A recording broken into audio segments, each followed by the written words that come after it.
Vamos a iniciar en el capítulo 8 del Evangelio según San Marcos. Hasta ahora hemos hecho un recorrido por el Evangelio de Marcos con la Biblia y nos hemos dado cuenta de algunos elementos importantes. Primero, la geografía, que Jesús ha estado predicando el Evangelio en torno al lago de Genesaret, como se acuerdan. Eso es en torno a la provincia de Galilea, los pueblos cercanos por ahí. Y la pregunta que ha reinado en toda esta predicación inicial de Jesús, la llamada a los discípulos, la pregunta es: ¿quién es ese? ¿Y quién es este que hasta los demonios le temen, le obedecen? ¿Quién es este que habla con autoridad? ¿Quién es este que tiene esa autoridad? Ha sido esa pregunta. En el capítulo 8 hay un texto muy interesante del 22 al 26, que es la curación del ciego de Betsaida. Lo pueden anotar por ahí. Es un texto hermosísimo, solamente lo recoge Marcos. O sea, no se encuentra ni en Mateo, ni en Lucas, ni se encuentra en Juan, claro está, tampoco. Solamente lo encontramos en Marcos, esta curación del ciego de Betsaida, en el versículo 26 del capítulo 8. Después que termina ese texto, ya Jesús geográficamente se está dirigiendo, se está saliendo un poco de las orillas del lago de Genesaret. Y entonces, a esa pregunta que ha estado presente en la predicación, en el Evangelio, ¿quién es este?, ya se le va a dar un poco de respuesta. Se le va a dar respuesta. En el capítulo 8, del 27 al 30, para que lo tengan ahí, yo lo voy a leer para que lo vayan siguiendo, porque la traducción bíblica que tenemos aquí en el libro es precisamente la de la Biblia del pueblo de Dios. Este texto dice: salió Jesús con sus discípulos hacia los pueblos de Cesarea de Filipo, y por el camino hizo esta pregunta a sus discípulos: ¿quién dice la gente que soy yo? Ellos le dijeron: unos que Juan el Bautista, otros que Elías, otros que uno de los profetas. Y él les preguntaba: ¿y ustedes? ¿Quién dicen que soy yo? Pedro le contesta: tú eres el Cristo. Palabra del Señor. Gloria a ti, Señor Jesús. Como ya habíamos dicho, este texto es como si divide el Evangelio en dos pedazos. Este texto parte el Evangelio en dos. Hasta ahora, Jesús se había mostrado como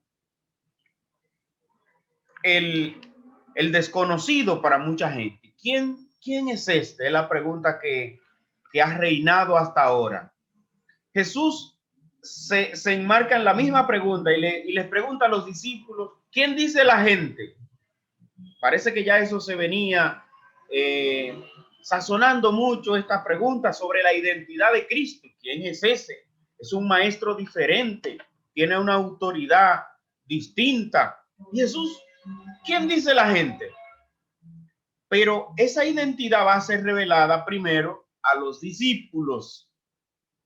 Después de ellos decir: no, la gente dice que Elías, que Elías volvió, que Juan el Bautista, que regresó uno de los antiguos profetas. Pero ese grupo de los apóstoles, de los discípulos, son los que han caminado con Jesús, los que lo han conocido más profundamente. ¿Y ustedes? ¿Quién dicen que soy yo? Pedro, representación de la comunidad, ya lo ha reconocido como el Cristo. Aquí se revela la identidad de Cristo. Tú eres el Cristo. Entonces, al llegar a este momento, es como si llegamos a la primera parte, al final de la primera parte del Evangelio de Marcos. Al final de la primera parte, porque de ahora en adelante, entonces la predicación será distinta, los temas de Marcos serán diferentes. Hay muchos que han dicho que después de aquí es que ya se va a empezar a mostrar lo que califican o como se le calificó como el fracaso de Jesús. Ya de ahora en adelante el discurso va a tomar como otro rumbo. No van a ser como tan vistos los milagros por Cristo. Ya esa parte como que paró un poco. Es el Cristo glorioso, el Cristo fuerte, el Cristo que hace milagros. Terminó un poco en esa primera parte del Evangelio de Marcos. Ahora vamos a ver una segunda parte. Y ese texto, por eso ustedes se dan cuenta que en la liturgia, en la iglesia, se lee tanto este texto, ya sea en Marcos o en otro evangelio, por la pregunta de la identidad de Cristo. Ustedes saben que las tentaciones del demonio a Jesús en primer lugar rondan en torno a la identidad de Cristo. Si eres hijo de Dios, siempre era la palabra del diablo. Si eres hijo de Dios, haz tal cosa. Es la identidad de Cristo. Por eso cuando Jesús pregunta, ¿y ustedes quién dicen que soy yo? ¿Cuál es la identidad? ¿Qué es lo que ustedes ven de mí? La revelación de la identidad de Cristo se va a dar plenamente en la cruz o en la resurrección, vamos a decir. En la cruz se revela verdaderamente, dice el centurión, este era un hijo de Dios. Ya aquí, hasta los paganos, este centurión romano pudo ver que ese era el hijo de Dios.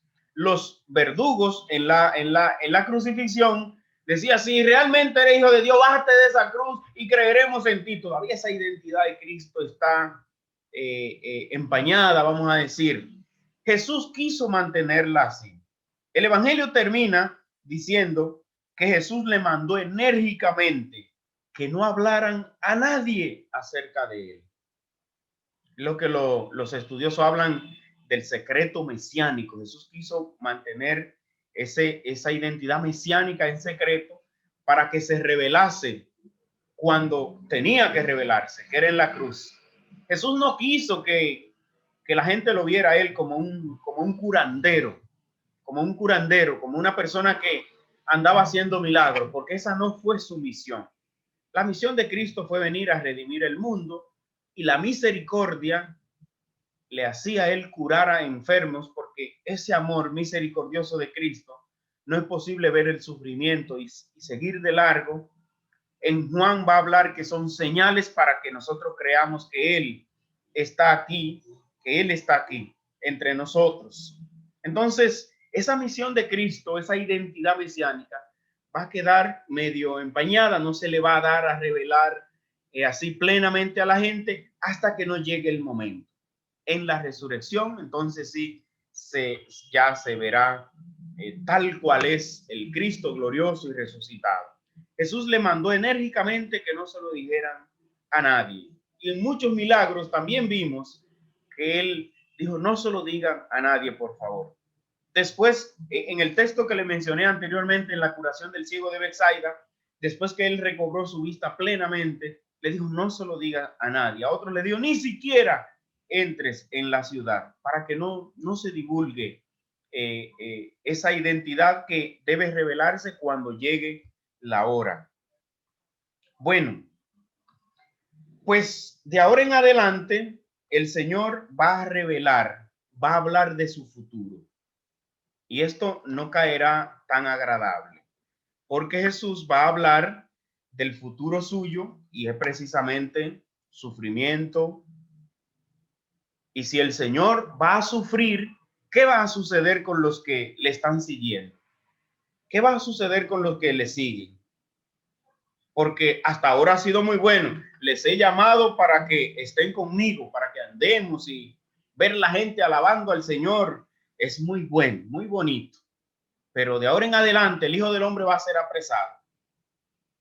El Hijo del Hombre va a sufrir mucho, será justiciado por el Sanedrín, por el Senado del pueblo, los sumos sacerdotes. Va a morir el Hijo del Hombre. Pedro inmediatamente lo ala aparte y se pone a increparlo. Jesús, jamás que te pase eso a ti. Jamás.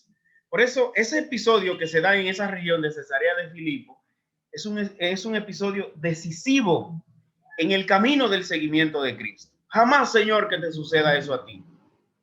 Y Jesús le dice, quítate de mi vista porque tú no estás pensando como Dios. Estás pensando como los hombres. Señores, es que si el Señor va a sufrir ahora fruto de su misión, a los discípulos, a los seguidores, le va a tocar una suerte también no muy agradable. También le va a tocar una suerte que no es nada agradable. Por eso la enseñanza del seguimiento en este mismo capítulo del Evangelio de Marcos, Jesús va a empezar a hablar de la cruz. Jesús va a empezar a hablar de la cruz. Hay un teólogo protestante llamado Molman que habló mucho de la esperanza y él decía, yo leí un libro que decía, estando yo dando una charla de la esperanza en Estados Unidos, en medio de la charla se oyó la desesperación y la bulla que mataron a Martin Luther King. Y él dijo, a partir de ese momento, él dijo, también hay que hablar de la cruz. No solamente hablaré de la esperanza, también hay que hablar de la cruz. En este momento me llega un poquito esa historia, ese suceso que pasó con Jürgen Moltmann, un teólogo de la esperanza protestante alemán, porque Jesús a partir de este momento empezó a hablar de la cruz. Y ese mensaje de la cruz que no fue muy bien aceptado, no fue entendido, él va a decir, el que quiera seguirme, ya yo les dije, ahora el que quiera seguirme tiene que negarse, tiene que cargar con su cruz y que me siga. Y que me siga. Ahora empieza otra parte de la película. Es como si pasó la primera parte. Si dijéramos vida de Jesús en Marcos, número 1, se acabó ahí. Empieza ahora la segunda parte. Esa segunda parte va a ser la revelación del Hijo del Hombre. Hasta ahora la única traducción que pone literalmente Hijo del Hombre es la latinoamericana, ¿verdad? La de Jerusalén dice un ser humano, otra dice una figura humana, ¿no? Dice la del pueblo, ¿verdad? Hijo del Hombre. Es el título, aunque esa traducción Hijo del Hombre, aunque aparezca de otra manera, la traducción más original o más genuina es precisamente Hijo del Hombre, tal como lo va a citar Marcos en ese texto de 13:26, con el que ya hemos leído de 14:62. Va a empezar a llamarse Jesús el Hijo del Hombre. Hijo de Dios es otro título, es otra forma en cómo él va a empezar a llamarse también. Pero aquí, siguiendo con esta tradición de Daniel, él va a seguir mencionando la frase el Hijo del Hombre. Va a decir que está a la derecha de la majestad y llega entre las nubes del cielo. Bueno, esto lo va a decir Daniel. En el sermón apocalíptico que ya ustedes han visto en el capítulo 13 de Marcos, y luego también delante de Caifás, Jesús se va a referir otra vez a este título tomado del profeta Daniel. Vamos a ver un ejercicio ahora. Vamos a completar un ejercicio que está en la página 57 y vamos a lograr ver si identificamos la diferencia que hay en el mensaje, en la enseñanza de Jesús, antes de la primera parte y después de la segunda parte. Vamos a ver, dice, califica la enseñanza según tu parecer poniendo una X. ¿Lo tienen ese texto? Página 57. Sí. ¿Lo tienen? Califica la enseñanza según tu placer poniendo una X. Una X. O sea que si nosotros decimos, capítulo 1, llegó el reino de Dios, ¿cómo será eso? ¿Agradable, alegre, exigente o dura? Alegre y agradable. Alegre y agradable. En el capítulo 2, Jesús puede perdonar pecados. ¿Cómo es eso? Alegre y Alegre y agradable. Alegre y agradable. agradable. Dios llama a los pecadores, capítulo 2. Alegre Esa y es. agradable. En el capítulo 2, 19 y siguiente, está el novio. No hay que ayunar porque está el novio. ¿Eso cómo es? Alegre. 2, 27 y siguiente, Jesús es Señor del sábado. El sábado es para el hombre. Hay que hacer el bien en el sábado. Ese es un mensaje Agradable. agradable, alegre. En el capítulo Exacto. 3 dice, Satanás es dividido y vencido. En el capítulo También 3, agradable.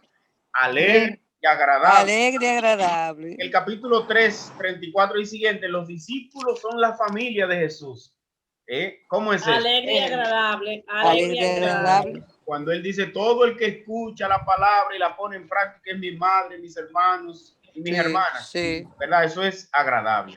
En el capítulo Agradable. 4, la semilla dará su fruto a su tiempo. Es un mensaje Alegre. agradable. En el capítulo 4, 21, la luz sobre el candil. La medida generosa. La medida. Es un mensaje alegre. Agradable y alegre. La semilla que crece sola, la parábola de la semilla que el hombre siembra y no Alegre también. Mira cómo crece, cómo nace. Es un mensaje alegre. El grano de mostaza, que siendo el más pequeñito de las hortalizas, llega a convertirse en un arbusto tan grande que hasta las aves pueden anidarse en él. Es un mensaje Alegre. Alegre y agradable. El envío de los discípulos a misionar y a curar enfermos, a resucitar muertos, Alegre. a predicar el reino. Es un mensaje alegre. Alegre y agradable. En el capítulo 7 habla de la libertad de la tradición y de las reglas de comer. Mensaje alegre. Alegre y agradable. Sentirse esclavizado de las leyes, sino que hay que ver primero el corazón. Un mensaje muy bonito. En el 8:11, el reproche a los fariseos, a los discípulos, ¿verdad? El pleito con la forma de ellos vivir la tradición y cómo Jesús le enseña la nueva ley del amor. Son mensajes alegres. No sería una exigencia ese reproche, padre. Podía ser exigente, profe. Reproche podría ser a los fariseos y discípulos. Podría ser exigente, pero ¿para quién? No para los discípulos, sino para los... No. Para las autoridades. Entonces estamos aquí en torno a los seguidores de Cristo, que ahora es que va a cambiar la cosa. Ahora llegamos entonces al corazón. Capítulo 9, 8, 29. Está la proclamación de fe de Pedro. Tú eres el alegre. No. ¿Cómo califican ese? Eso es alegre. Eso es el anuncio de la pasión. Ah, que está ahí el anuncio. Bueno, no, pero ya ese otro. La profesión de Pedro es alegre. El primer anuncio de la pasión que Jesús dice ya, el Hijo del Hombre va a ser apresado. ¿Cómo ya será eso? Ahí ya. Oh, ya esa es. Esa es dura. Ahí como que cambió la cosa. Ahora exige fortaleza para los discípulos. Exacto. Ahora los discípulos están diciendo, bueno, ahora Jesús está como hablando en un lenguaje raro. ¿Verdad? Entonces, en el 34 están las exigencias del seguimiento. El que quiera seguirme, que coja su cruz y me siga. Que se niegue a sí mismo. Esa es dura. Exigente, dura. Ya la cosa empezó otra dimensión. Es la segunda parte de la película, recuérdense.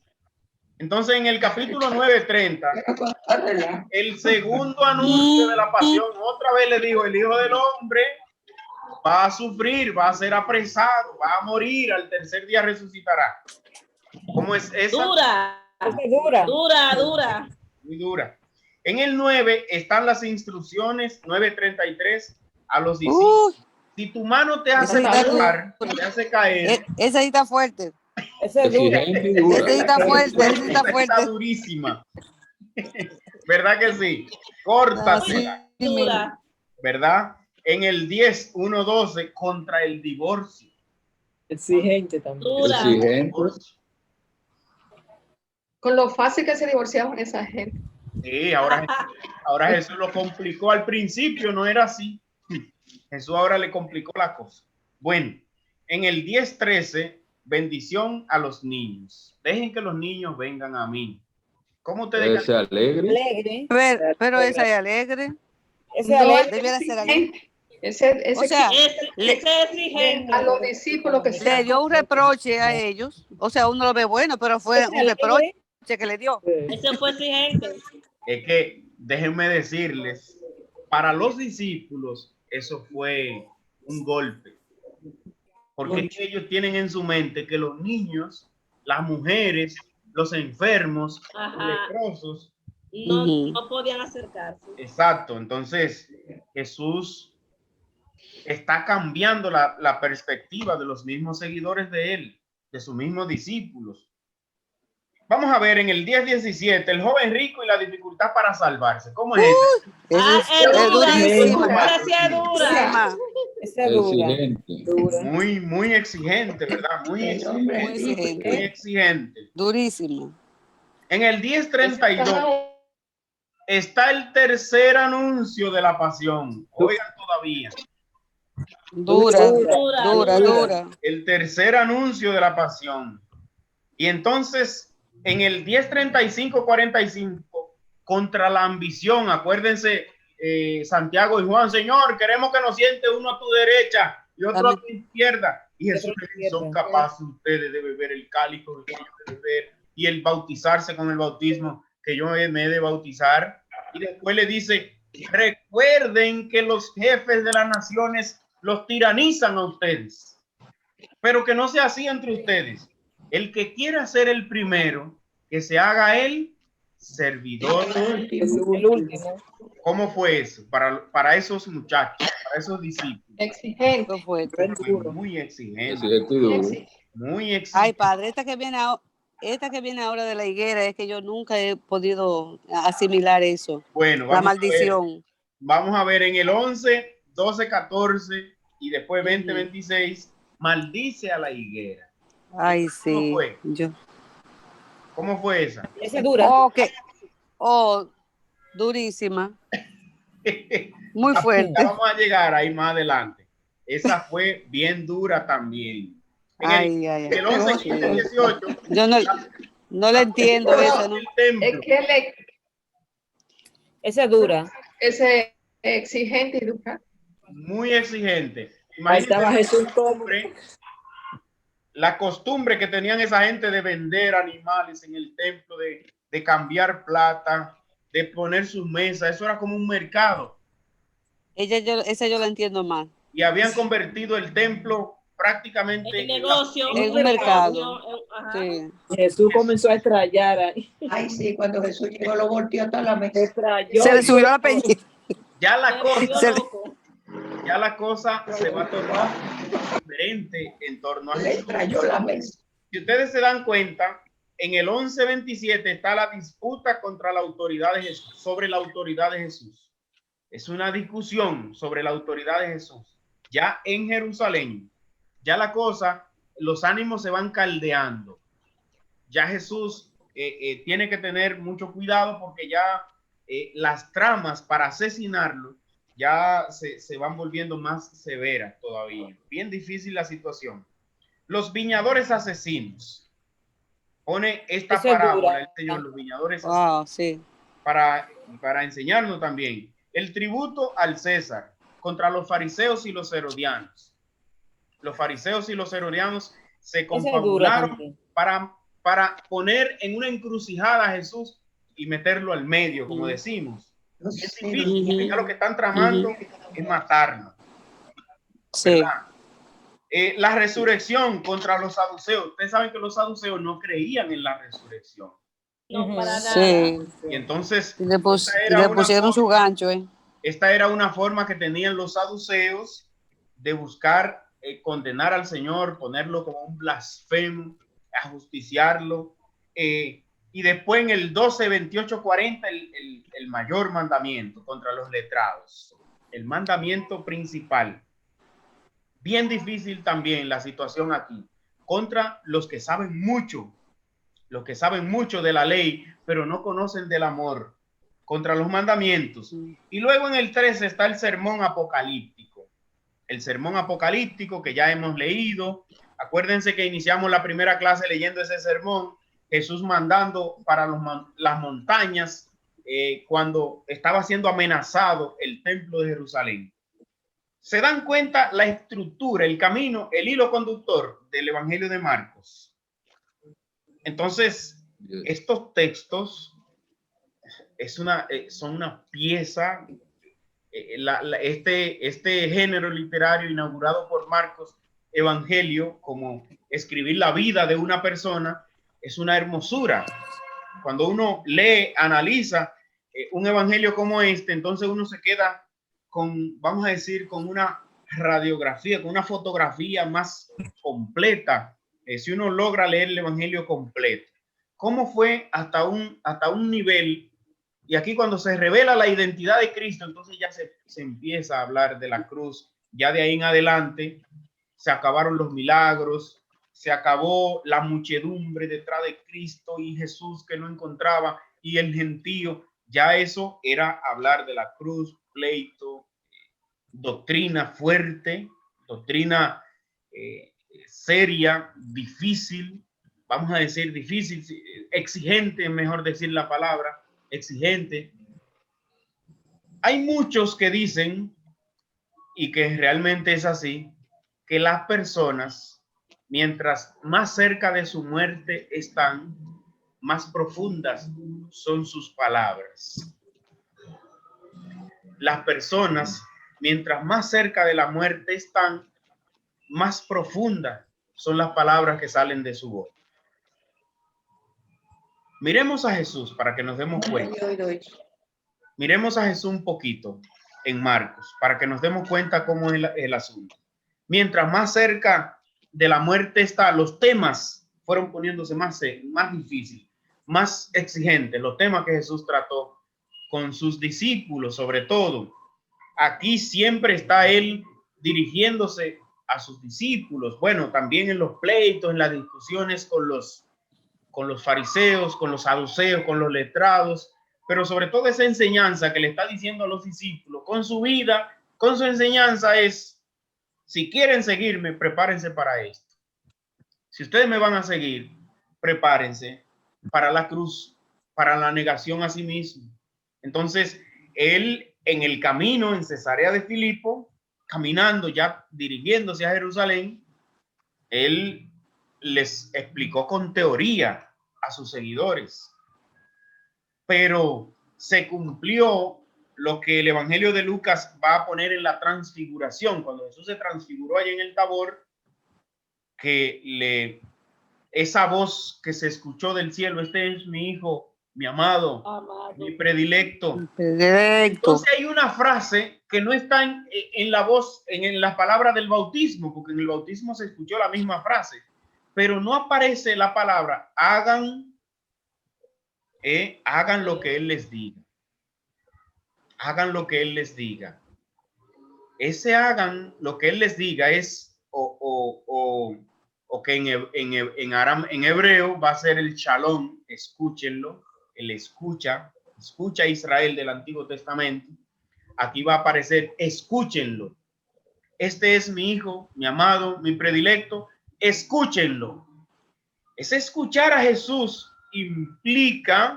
implica ver sus acciones, escuchar sus palabras, pero también poner en práctica en la vida mía eso que yo estoy viendo de él, eso que yo estoy oyendo de él. Es que el verdadero testimonio lo dieron los discípulos después de la resurrección. Cuando leemos los Hechos de los Apóstoles, que los apresaban, les prohibían hablar en nombre del resucitado y volvían. Y Pedro decía: una cosa nosotros no podemos hacer, y es negar, callar lo que hemos visto y lo que hemos oído. Yo he oído, he escuchado. Y hay que obedecer primero a Dios antes que a los hombres. Entonces, el mensaje de Jesús es precisamente que ellos puedan, por eso son testigos oculares. testigo ocular es la persona que lo ve. Lo ve. Hay otros testigos de la fe que han vivido la resurrección en su vida, pero estos 12 lo vieron, o los 11, vamos a decir, porque ya Judas tal vez no estaba ahí, pero podemos decir los 12 porque Judas caminó con él todo el tiempo también. Son testigos que vieron la enseñanza, vieron ese camino. El camino de Jesús, ellos lo vivieron con él. Ese escúchenlo, se hizo vida en los discípulos. Bueno, pues vamos a hacer una sección de diálogo, que es importante que nosotros dialoguemos sobre esto, algunas preguntas también que ustedes puedan tener de estas dos partes que hemos visto, o sobre todo de la primera parte, porque la segunda parte ya la vamos a ver en la próxima clase, un poquito algunos de los textos, a ver si nos da el tiempo. Vamos a ver algunos de los textos más importantes en la próxima. Pero ahora, si alguno tiene algún comentario o alguna pregunta, si no, seguimos entonces viendo algunos de los textos.